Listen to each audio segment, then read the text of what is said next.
Okay, welcome to Spilling the Tea in Studio D, our next episode of that. Yeah, I know. Hey, we were gonna dress up for Halloween, and you just got on your regular workday clothes. I don't get that. What is that about? Listen. Well, This is what Katie had in her car. By the way, your broom is double parked back there. I know the broom is back there, but you better get that Santa hat back on. I ain't seen no Santa hat. Coach, good to see you. Hey, good to see you. Thank you for having me. Man, we're super pleased to be at Lakeside today, and we got Coach Garren Rockwell, and first year head coach. But how long you been at Lakeside now? 14 years. 14 years. Yeah, wow. Yeah, for a while. Time awesome. flies, doesn't it? That is awesome. Yeah. I bet you. Did you come? What year did you come? You may have came right after I left. Yeah, 2013, 14, something like that. So I say 14 years. Let me back that up. So I've been in public education 14 years. I've been at Lakeside 10. Okay. So, all right. Yeah, but that was right after I think you probably came the year after I left. Yeah, there's a lot of people that did that. That's how they got him. They said, "Okay, if we get rid of Candace Bennett, she's gone. Will you come to work?" Oh, Yeah. Yeah, no. yeah. Oh, trust me, we get that a lot. So. But I'm the biggest. He's terrible. I'm the biggest idiot in the room. I've hired her twice. So what's that say about me? I know. So, Hey, it's Halloween, so gotta have a little Halloween question. What's your favorite Halloween candy? My favorite Halloween candy, Milk Duds. milk. I like some. Yeah, of I those. like getting the karma out of my Yeah. Exactly. Yeah, that's the gift that keeps on giving, right there. Yeah, Those milk. Yeah, duds. just no candy corn. No, right. yeah, no Ooh. candy corn. Yeah. I can't do it. Yeah. But they had a debate yesterday. I heard, is it Halloween or is it Thanksgiving? Who knows? I mean, It's just not at all. I don't like it. And I love chocolate. Anything chocolate. Let my son tell it it's already Christmas. So Yeah. Oh yeah, so he yeah. keeps asking about Christmas. Hey, I like the way he's thinking. You know what I'm saying? I'm like, man, we got to get the Halloween thing. Yeah. Then Christmas. Well, you can't walk into any retail anything without Christmas going on now. They've Right. already started the commercials. I told my wife the other day that's going to be like an extra month of holiday Christmas commercials. Yeah. So, I think Katie had her Christmas trees up before Halloween. Yeah. See, she's nodding over there. well, Coach, let's just get started. We kind of like to do it this way. Maybe you tell us about your journey to where you're at right now. Through education, what brought you here. Well, I was in Waxahachie, Texas before I got here. But even that's what started my public education. But before then, I was at Arkansas Tech. I was a grad assistant, and then I was assistant coach, and then I met my wife, Gina, and we had our oldest girl, Gabby. And so I was like, I got to get out of college. Just nobody was hiring at the time in Arkansas, and I didn't have that many connections, so I went back to Texas, where I'm from, and worked for my old head coach for 3 years. And then my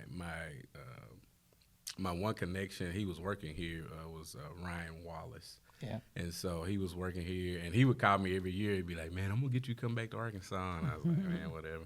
And so then he finally did, and came to Lakeside. And then, Coach Pierce called me, and then Jerry McBride called me, and then they just persuaded me to come. Now, my wife, she's from North Little Rock, so...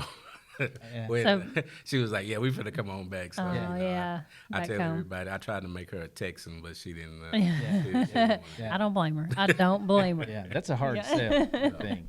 Yeah. So when did you play college ball? I guess it's quite. I did. I played college ball at UAM, University of Arkansas Monticello, and so I played there 4 years, and then I student taught a year finishing up, and then Greg Racono is how I got to Arkansas Tech. So he took me with him when we all left, and I got my master's there, met my wife, first child. That's awesome. So you were a former Weevil. Yeah. Hey, nothing more even than a boll weevil. Yeah, or however they say that, right? Yeah. I'm glad we got that on recording. Yeah, that's good. That's good. Hey, I'm just saying, I do a little homework, even though you think I'm not prepared. I know. He does. He does. I don't. Actually, my son's brother-in-law plays for him right now. So, Okay. Yeah, Good deal. we went and watched him played Tech here a couple weeks ago, matter of fact. Yeah, So, that's always a big rivalry game. Yeah. There's so many coaches and people that went in between UAM and Tech. So yeah. Probably next to high school, I'd forgotten how much fun small college football can be on a Saturday. Great atmosphere. Yeah, great atmosphere. Both campuses, they've done a real good job with their facilities. And so I love both of them. I went to both. So, and, I got a little Tech because I met my wife there, and she loves it too. So Okay, I got you. So, one of the things outside of being a football coach, which we'll get to here in a little bit, but it is the philanthropic piece of it. I mean, for instance, a lot of people at the beginning of the year, they'll do, I don't know, bring Gatorade for the kids, whatever. And this year for your benefit game, tell us about what you guys benefited.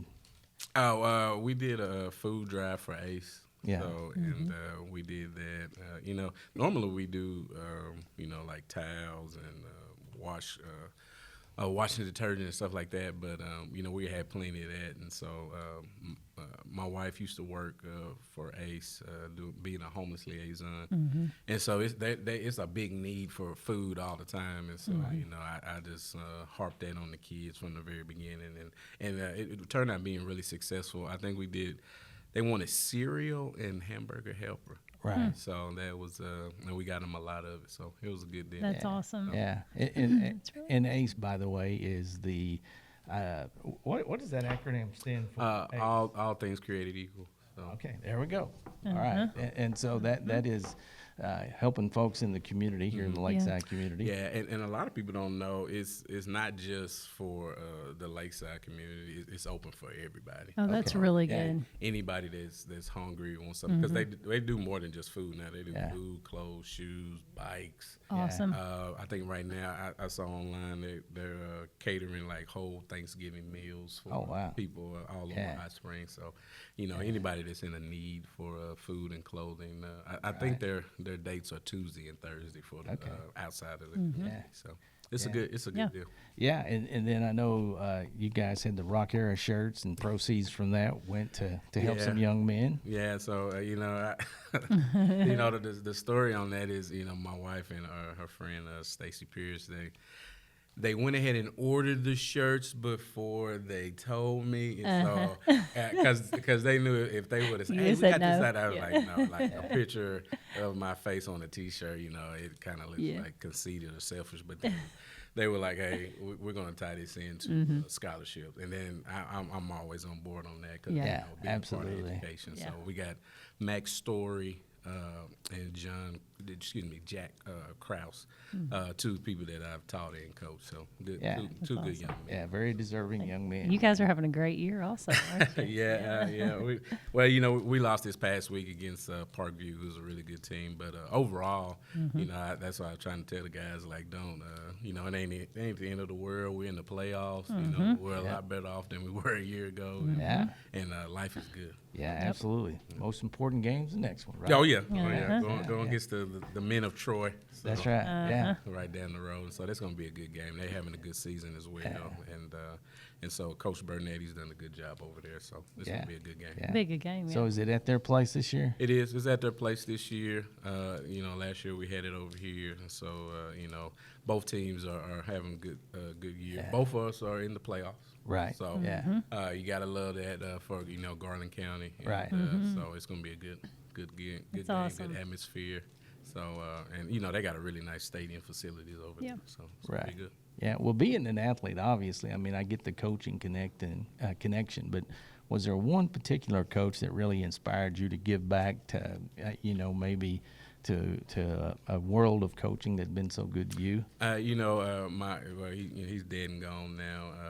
Coach David Ream, he was my head coach in high school, and so a lot of this stuff that I do, it comes from him. Right. So, because he made us, get out in the community. Because I played for him and I worked for him. Gotcha. And so a lot of the community aspect comes from when I worked for him.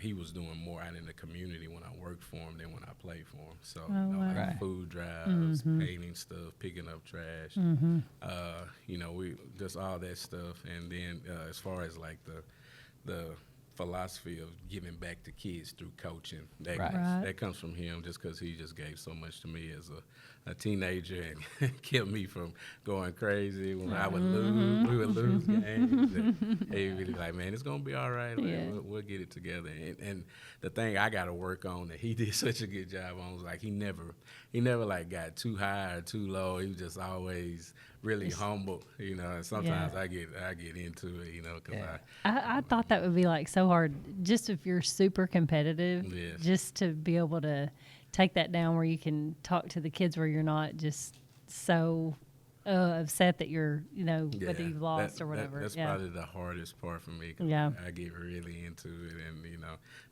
thank God for my wife. She probably gets tired of me talking about it all the time, but you know, she gets to hear all the things. So Oh yeah.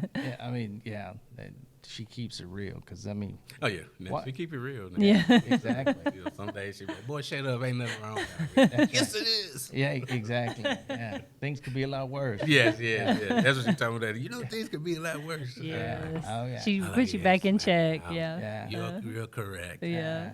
I mean, I've never been a head coach, but I have been a coach. And man, it takes a special wife in order to be any part of the coaching profession. Yeah, you know, this is my first one, but you know, all the times I got turned down, didn't get an interview, right?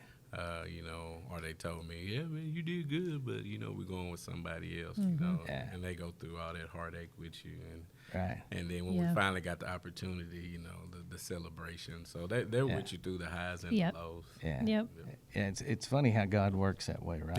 Yep. Man, I'm telling you, Put you where He needs you. Yeah. Put you where He needs you. You know, at the times when I thought I was ready. I thought I was ready. Yeah. So, but I wasn't until now. Yeah, and you know, that's so relatable. Pretty much anything you do, and you know, once you figure out and you get in there and things start rolling, you see that, hey, you know, He was holding me back for this time, this place right now. So yeah, and it's just, you know, of course, you know, I'm super competitive, want to win everything, but I couldn't imagine, you know. Because I've seen many head coaches, first-year head coaches, right? You know, and it takes a while. You know? Oh yeah, that 3 definitely. to 5 year plan, right? You know, and just had a lot of success right now. You know, the thing I tell everybody, hopefully I can just keep it rolling. Yeah. Well, the thing I think, you know, more than anything, I think sometimes we tend to discredit buy-in. You know, and if your guys or gals, whatever the sport may be, I mean, if they're buying into what you're selling, and they know they can trust you and they believe in you, man, they'll run through a brick wall for you. Yeah, I think I got them bought in. You know, I've told them from the very beginning. I've told their parents and everybody, you know. Above all, you know, I love them as human beings. I respect them as human beings. You know, they're more than just a football player. You know, I try to feed them every chance I get. You know, I try to mentor them. You know, I try to be empathetic to their situations because, you know, it's 15, 16, 17-year-olds. They have some crazy. Yeah, they knuckleheads. And I'd be like, okay, man, you know, but I also try to be firm on them. So, you know, and if I can do that, you know, at the end of the day, I've done everything I can. Oh, yeah. Well, that's what they're going to remember is the relationships anyway, for the most part. Yeah. You know. 100%. So along the way, I'm sure you've gotten a lot of advice from different people. So what's the best piece of advice you think that you've ever given? That I've given, or that you got, and then we'll go with that that you've given. You know, Coach, you know Coach Pierce. So, yeah. You know, Coach Pierce always talked to me about building relationships with the kids, and that's the best piece of advice. You know, I just keep building relationships, and you know, the greatest thing is to talk to a guy that played for you a couple of years, and then they come back and they just, you know, they tell you stuff you don't even remember. You remember when you told me this? And you remember I was down and you helped me. So just building that relationship. And that you build that relationship, they'll always feel like they can come back to you, whether 10 years down the road. Yeah. You know? And that tells you you're doing it the right way, because it's part of your fabric. You do it, like you said, without even realizing it. So. Yeah, 100%. It's funny you mentioned Coach Pierce. You know, Don and I go way back, and but and you know, there's Don Pierce and then there's Coach Pierce, right? Yes. And my wife, she always says, "So did he go Coach Pierce on him?" Yeah, pretty much. So Yeah, I've seen both sides of it. yeah. But he's a great guy. Yeah. Loves kids. He is no a doubt great about guy. it. So you talked about your kids for a little bit. How old are they? I got 3 kids. So there's Gabby, who's 12. Well, we call him Bub, but now he wants to be called Garren Jr. So I got you. He's getting older. Yeah, he's now, getting huh? old, so he's 9, about to turn 10. And the boss lady, that's Graceland, so she's 7. So I got you.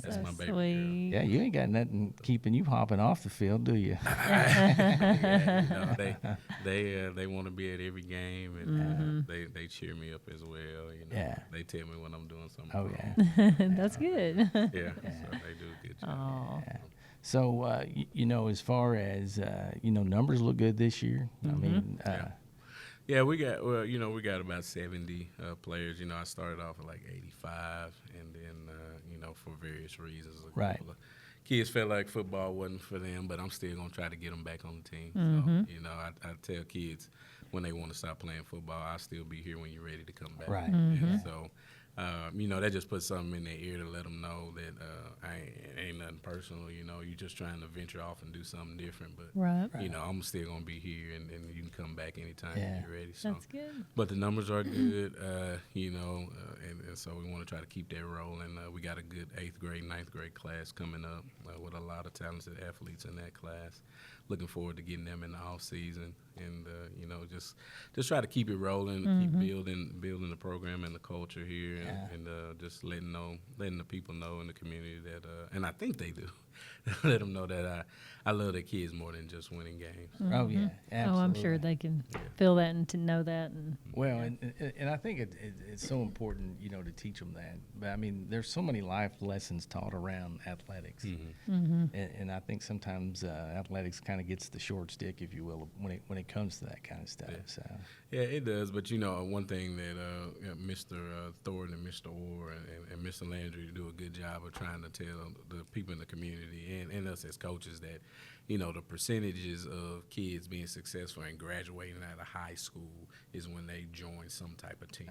yes, absolutely. yeah. And so we preach Need that. something. We preach that a lot. And so for here at Lakeside, you know, one of those places is it's more than just the wins and losses here. Right. You know, it's all about getting those kids to completion of being in high school, building a relationship with Yep. them, and letting them know that they're valued them more than just Yep.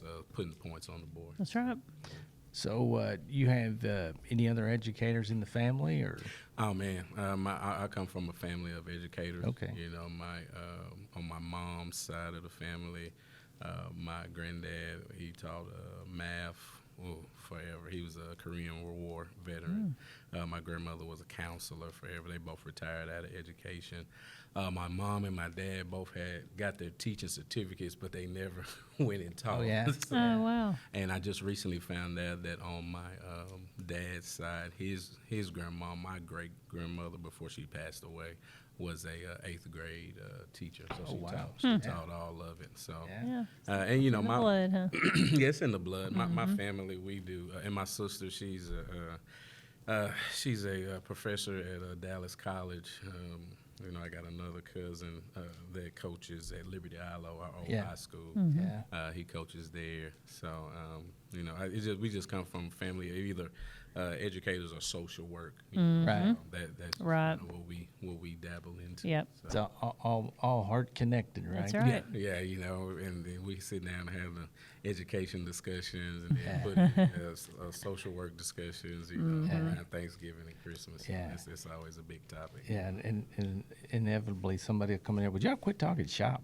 Every time. Every time. Yeah, you know, somebody comes in there, you know, or the main thing what they do now is, because of course I'm the oldest grandchild, but to them I'm still the baby. So I come and sit down and put my 2 cents in the table, and they be like, "Boy, ain't nobody listening to you. You still wet behind the ears. We've been in here 30+ years." Go back to the kids. You're like, come back now and talk to me because it's different. Yeah. 100%. Yeah. But yeah, I come from a family educator, so It's cool. So did anything surprise you taking anything happen as a head coach, probably, even though you've been an assistant coach all these years, that maybe I wasn't necessarily thinking about that, or you felt like you was ready to roll with everything? I'm not ready to roll with everything. I'm not gonna say that at all. It was everything that you could think of. All the highs and the lows. I think more of the highs is what kind of took me away, because like I said, I've seen many head coaches, and they just, you go in there and you lose your mind.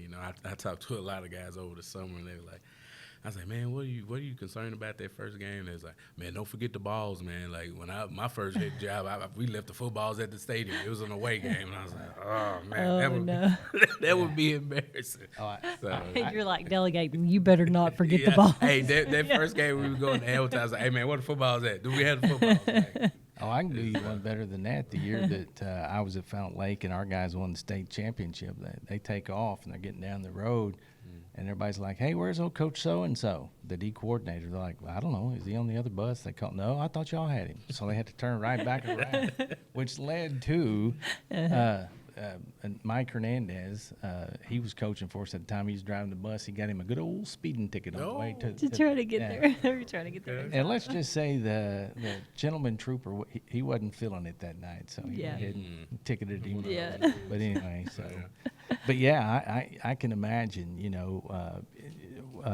being a head coach, there's got to be a little bit of pressure, as far as just getting that first win. Right? Yeah, and it is a lot of pressure, especially now. Our first game, of course, we going against Hamilton, right? And beat them in forever, and everybody's talking to you like, hey, man, this is it, man. We can get them, and I was so nervous, like just nervous, nerves, and I was like, Lord, we just got to hurry up and get to the field. Of course, they moved the game back an hour, so that takes even. Oh yeah. And then it was like super duper hot that week. It was like I was gonna hit 20 every day, and we had to practice in the evening. Like, we practiced till 9:30, 10 at night. Of course, people think I'm crazy. Like, he's just killing them. We just practice at 9:30, 10 o'clock at night. But I just felt like we had to do something different. I've done the whole practice in the morning thing, and all that stuff. And luckily you won. It worked. Because they've been like, this guy's crazy, man. My kids practicing. And now they're all like, oh yeah, he's a genius. That's awesome. Yeah. So, but so when that clock ticked out, big sigh of relief. Woo. Yes, it was. It was a big sigh of relief. It felt like. I know it was just a week, but it felt like it was like 6 weeks. Sure. Because the practices and how long they were. And we did a lot of team bonding. Right. That's week, good. man. Just because I didn't let them go home because I didn't want them to leave and not come back or get in a wreck or something. Right.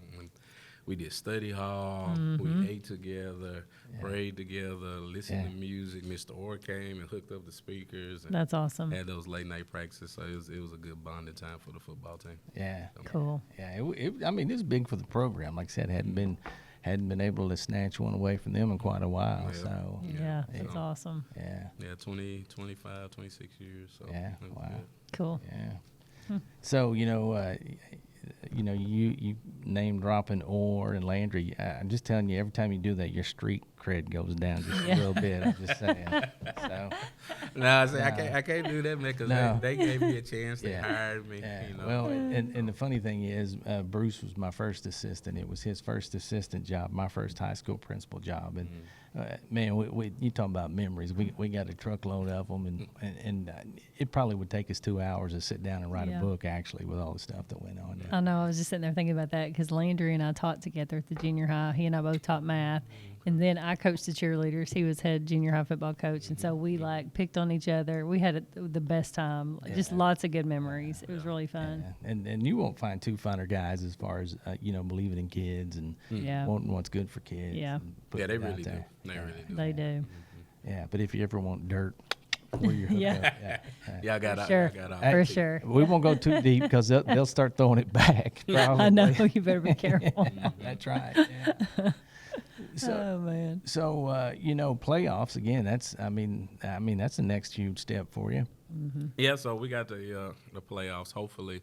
And this game between Hot Springs is for seeding. Gotcha. So it's pretty much for the 2 or the 3 seed. Right. It's for a home playoff game or having to go to the West. So that's who we matched up against this year is the West. So. Okay. So who's in the West? Who would that be? Oh, that's Alma, Farmington, Shiloh, gotcha. Harrison, all those schools. So. Gotcha. Okay. And they're good schools, I think. Of course, they got a jumbled up kind of mess right now because I think they got 3 teams that are like 5-1 or something like that. Oh wow! Right. So and they all like playing each other this week. So but for us, we win. We're the 2 seed. And we'll play the 3 seed, which it could be Alma, could be Farmington. It just depends on. It depends on how it all goes. How it all goes out. So but I want to get that. I want to get that 2 seed so we don't have to go way up in the Springdale. Right. Yeah. I don't blame you there. But, if we have to go, we have to go, and like I was telling the kids yesterday, like it ain't the end of the world. It's a lot better than, sitting at the house watching it. Sitting at the house. And, we've had, me and Coach McBride, Jerry McBride, had a lot of success, going to the playoffs every year. Last year was our first year, and, it's just kind of an empty feeling. Yeah. Oh yeah. It's an empty feeling, man, because you've been there so many times, and then you kind of like, man, we really not going. So, and that was one of the motivations for this senior class I got. They wanted to win and beat everybody, but just to get back in the playoffs, and get the legacy back going. So that's awesome. And I tell you, I watch you guys on TV a lot, and one thing and you probably know it, you just don't get to see it though. Those seniors, it's been pretty impressive watching them come off the field and pick everybody up. I mean, you've got a core of seniors that are doing a fantastic job outside looking in, leading this squad this year. They are, and I tell the underclassmen all the time, man, y'all need to, take that example that they've given out, because here in a couple of weeks, they're gonna be gone. That's right. It's left up to y'all, so and it never hits those underclassmen because they think they ready. Like, oh yeah, coach, I can lead this team until it's time for you to lead. And you're like, oh, I didn't know it was that much pressure to lead. Yeah. So. Well, we promised we'd get you out of here in time before you go. So what's your go-to hype song? Victory by Puff Daddy and Biggie Small. That's a good choice. That is. You got to go back 90s, man. Yeah. Oh yeah. That's Yeah. awesome. Yeah. I love it. Yeah. Love it. These kids today, some of that stuff, I don't even know if you can classify that as music, really. Hey, that's why I be like, I focus on the beat. That's it. they say the same thing over and over again. You're like y'all are gonna listen to my stuff now. Yeah. Sometimes I make them listen to my music. And they be like, Coach Rock, who is that, man? I be like, oh, assignment. There we go. You need to Google. That is awesome. What really cracks me up when they hear a song from the 90s and say, hey, man, have you heard this new song? You'd be like, yeah, man. But then it makes you feel old. Yeah, absolutely. That's a classic. Oh, So let's go back to the best piece of advice maybe that you didn't take. How about that? That I didn't take. Looking back. I can guarantee, and I'll tell you a quick story. So I think it's second quarter, and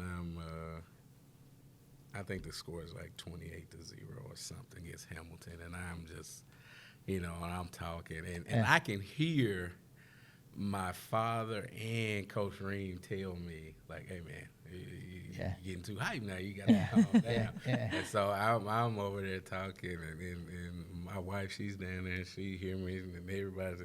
And so I start to catch a cramp in my right calf muscle. Like, I'm stuffing like I'm 18 again, and I'm like, oh.